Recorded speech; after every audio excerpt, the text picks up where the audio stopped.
Hi, this is Jeff McQuillan coming to you from beautiful Los Angeles, California, and ESLPod.com. This is our first Facebook Live video. I have no idea what I'm doing, so please be patient. The expression we would use here is bear, B-E-A-R, with me.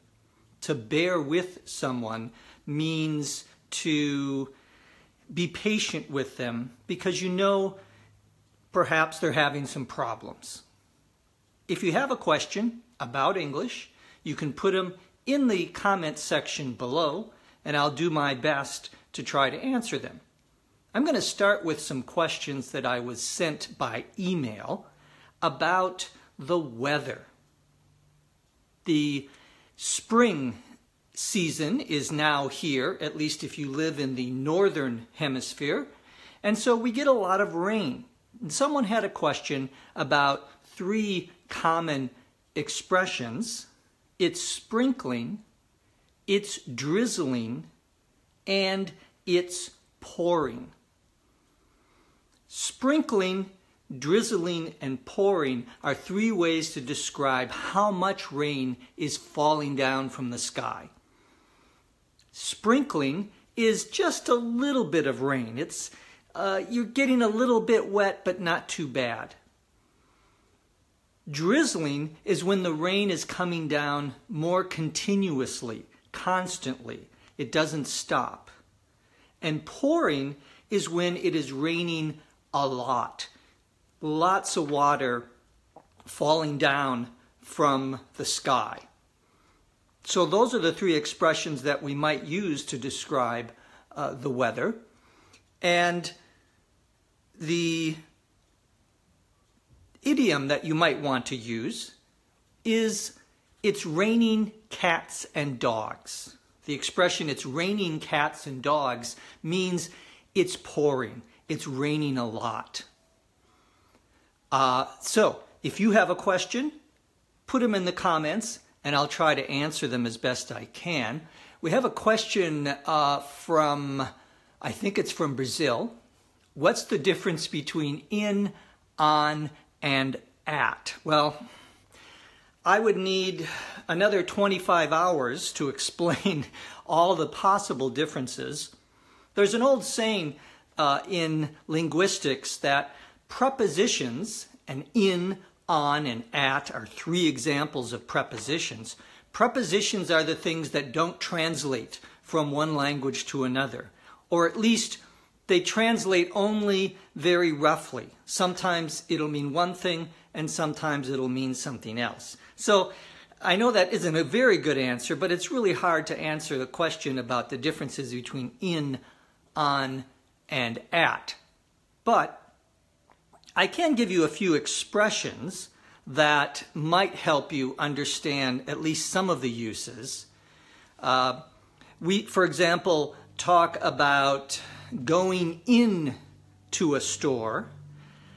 We could also say, I'm going on a trip. Well, in means to enter into. I'm going into a store. And in the expression, I'm going on a trip, you mean that's where you're going to be traveling. Next question comes from Juan Jose from Spain, and he wants to know if there's a difference between liberty and freedom. By the way, if you notice I'm doing this to read, that's because I can't see very well with my glasses, so I need to use my bifocals. Okay, so freedom and liberty. Usually freedom and liberty are used the same. Freedom is a little more common. We talk about in the United States freedom of speech, the ability to say something against the government or really about any topic without the government stopping you. That's freedom.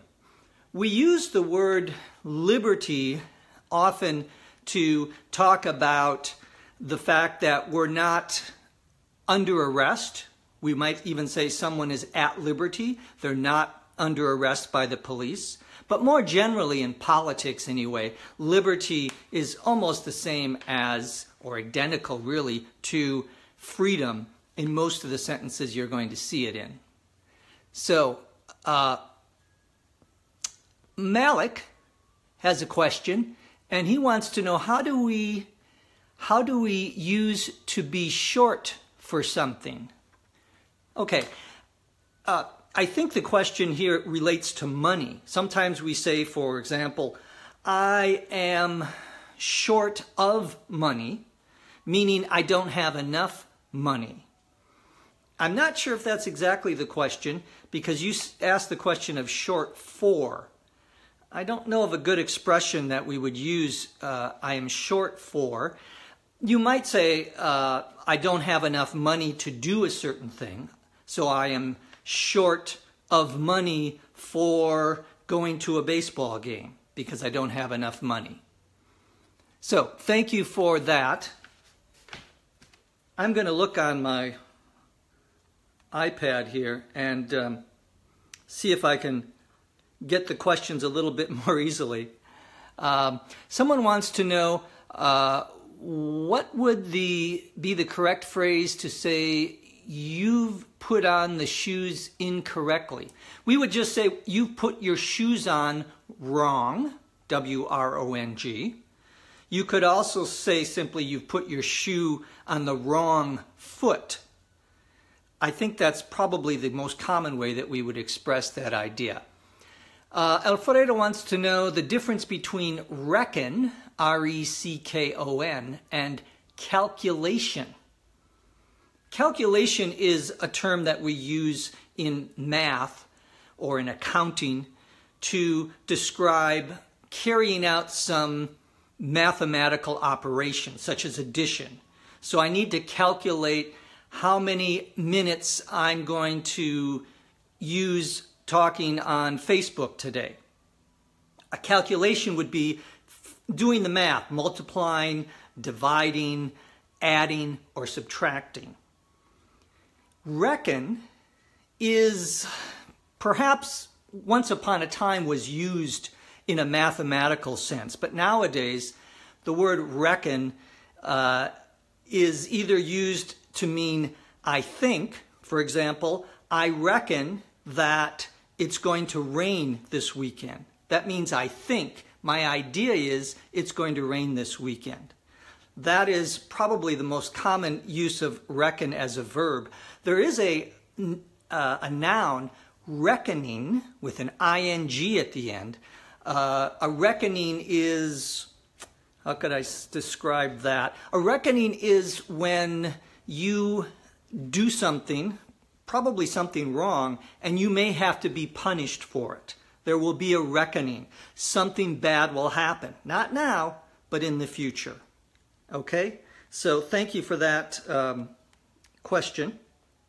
Let's see. More good questions.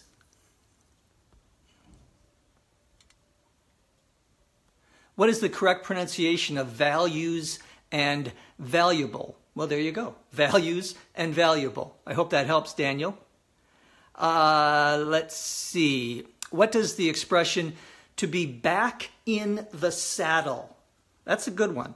Saddle, S-A-D-D-L, is the thing that we put on a horse, for example.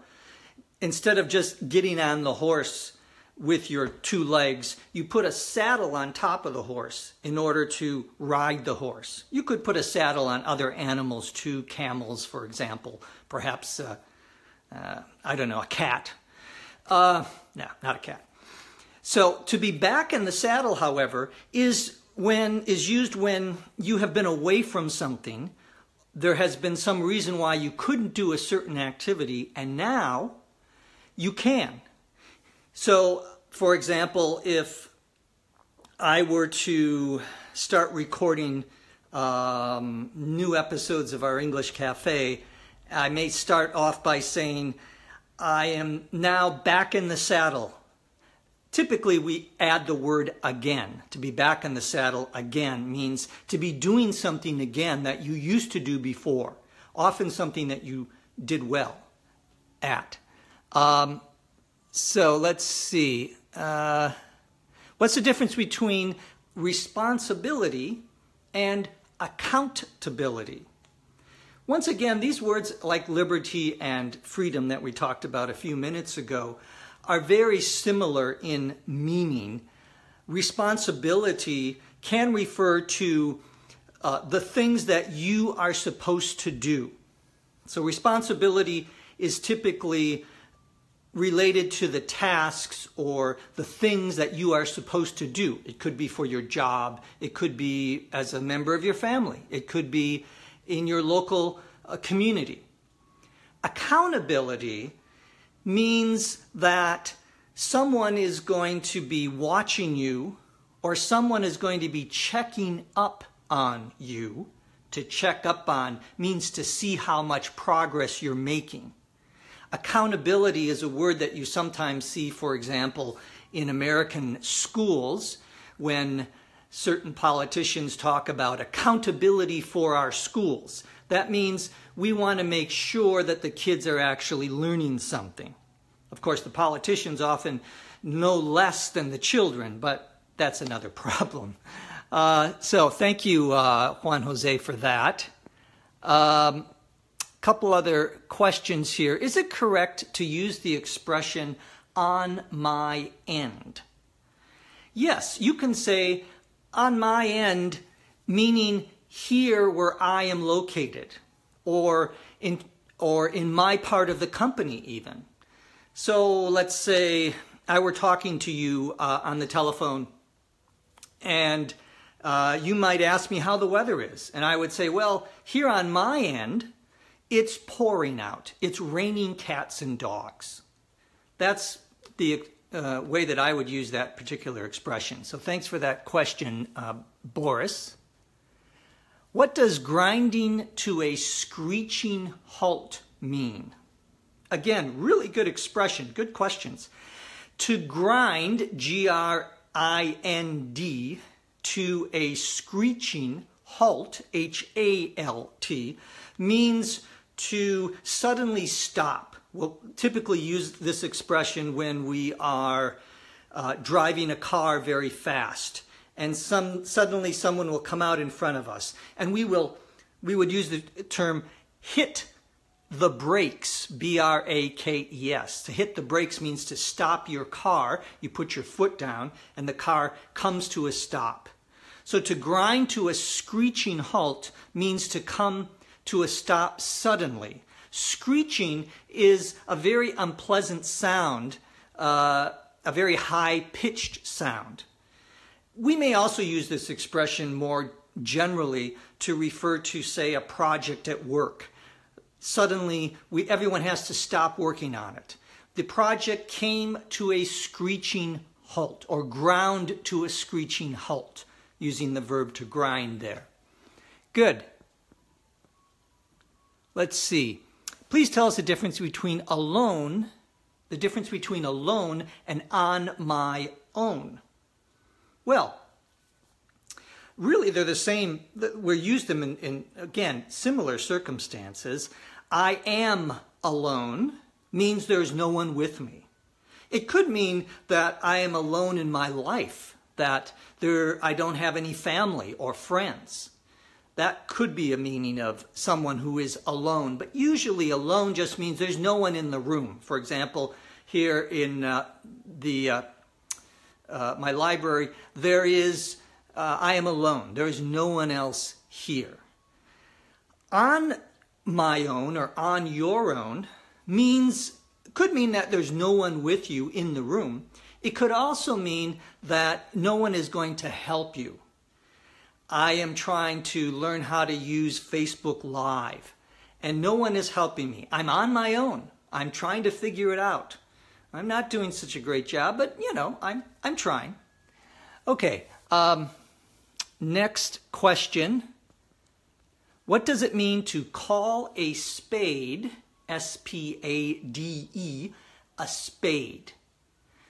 A spade is one of the four what we call suits, S-U-I-T-S, in playing cards. So if you play poker or blackjack or something with playing cards, Well, if you go to Las Vegas, for example, you can play poker and gamble, put money, hoping you're going to win more money.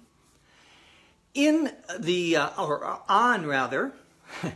the deck, D-E-C-K, of cards, which is the stack of 52 cards, there are 4 different, what we call suits. 2 of them are red and 2 of them are black. One of the black suits is called a spade. The other black suit is called a club. And then we have, what do we have? Diamonds and I don't play cards very much. Diamonds and hearts. Okay, so spade is one of the types of one of the suits of the playing card. So to call a spade, however, doesn't have anything to do directly with playing cards. It means to call something by its proper name. To say, if someone is, for example, a thief, if someone is stealing something, you don't say, oh, that person accidentally took it. No, you say that person is a thief. That's to call a spade a spade. Okay, let's see. What's the difference between out of, what about the expression out of the blue and suddenly? Well, those mean pretty much the same thing. Out of the blue means you weren't expecting it. Suddenly could mean that you're not expecting it, but it could also mean that it happened faster than you thought. For example, I was driving down the street the other day, and a dog ran into the road out of the blue. I didn't see him. There was no warning that this dog was going to run into the road. And so I hit my brakes and ground to a screeching halt so that the dog could finish walking across the road. If it were a cat, I'm not sure if I would. Nah, I would. Don't worry. Okay, let's see. What else do we have here? What about... when do I use the expression more or less and so? Both very common expressions. More or less is when you mean approximately. So I could say there are 7 million people living in the county of Los Angeles. More or less, meaning maybe it's 7,200,000, maybe it's 6,800,000. More, that's, the approximate is 7 million. That's the use of more or less. So is used more to talk about the quality of something, how good something is. I went to see a movie last week, and it was so. It wasn't a terrible movie. It wasn't a great movie. It was average. It was so.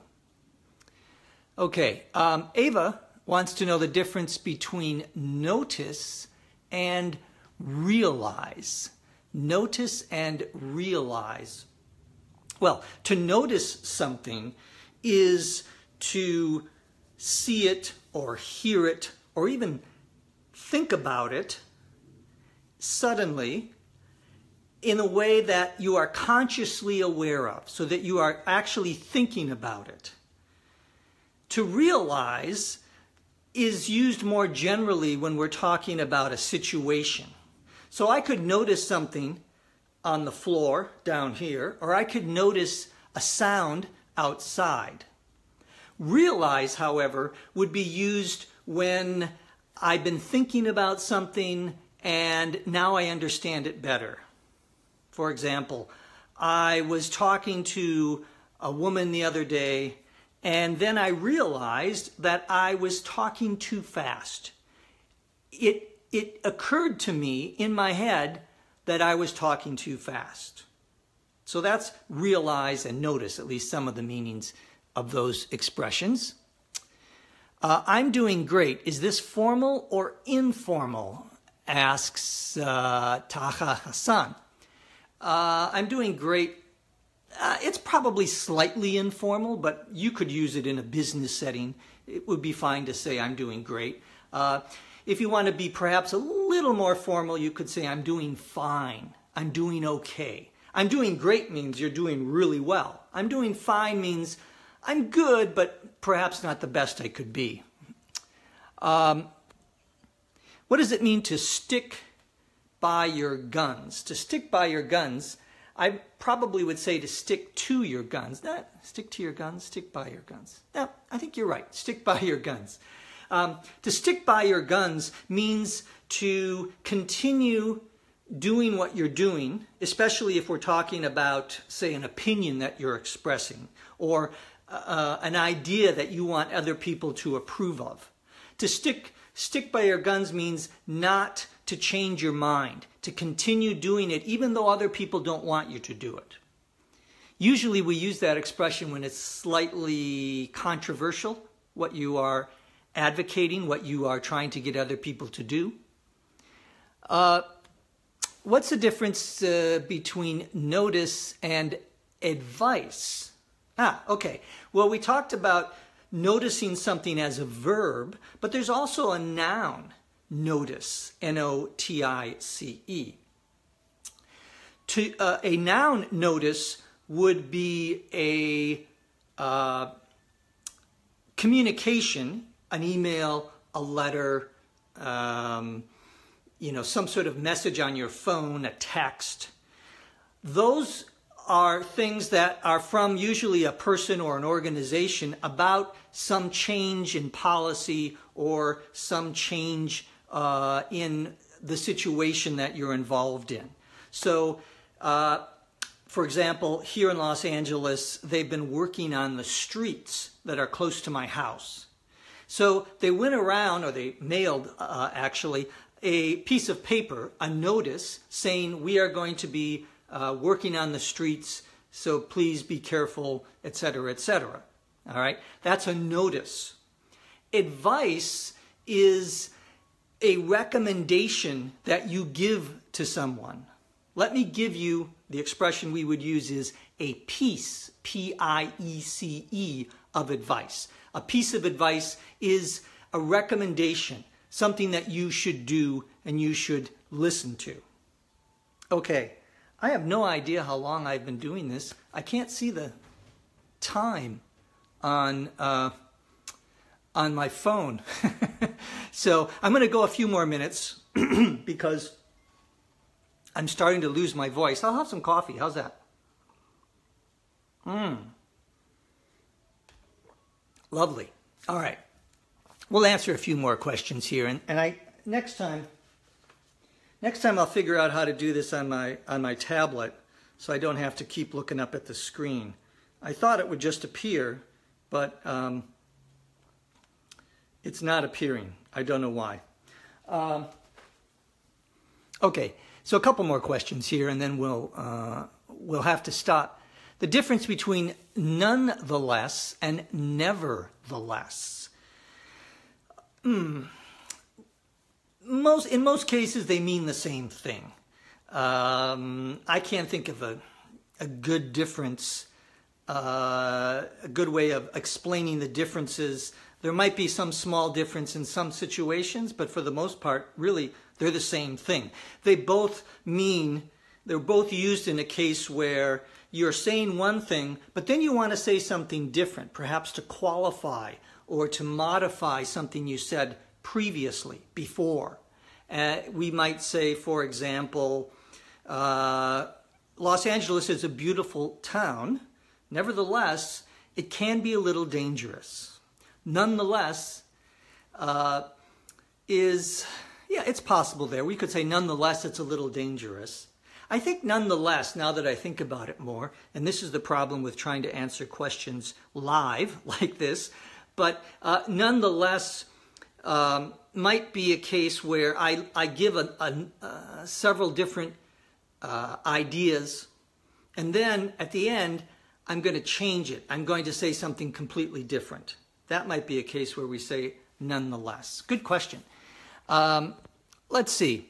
Ali wants to know, when someone casually says, "What's up?" what does the person usually want to know about you? What's up is a very informal greeting.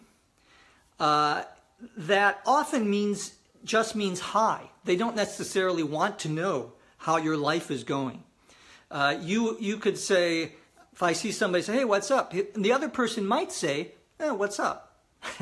So in that case, it just means hi. If you want something to actually respond to the person, you might just say nothing. You know, hey, what's up? Oh, not much, we would probably say. Now, in some cases, the person is asking, what is the problem? Or what is your problem? Or what situation are you in? For example, I see you on the street and I notice that you have a scar, you have a cut up here. And I say, hey, what's up with, notice the preposition with, what's up with the scar? What's up with that cut on the top of your head? I'm asking, how did that happen? Tell me how that happened. But normally when someone says, what's up, especially in an informal situation, they're not asking for your life story. They don't want you to say, oh, you know, I've been really tired and my shoulder hurts. No, they're really just saying hello, and it's an informal way of doing that in most cases. Okay. What does it mean to be pensive? Well, Adeline, I think the word you're going for here is pensive. At least I think that's what you're saying. Pensive. To be pensive means to be thinking a lot about something, often to be thinking very seriously about something. So, good question.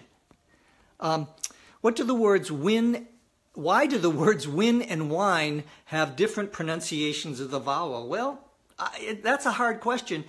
There isn't any logic sometimes for why we pronounce certain things a certain way. That's just the way it is. Now, I can give you a little bit of an explanation. That E at the end of wine, we sometimes call that the silent E because we don't pronounce it, but it can change the pronunciation of other vowels in the word. So, win doesn't have an E at the end. We would call that a short I. And wine does have an E at the end, and that changes the pronunciation to I, a long I, we would say. All right. Could you please give us some examples of the most common sentences with get and got? Well, once again, if I have 25 hours, I can do that. There's just so many, Fabio, that's a hard question to answer here live.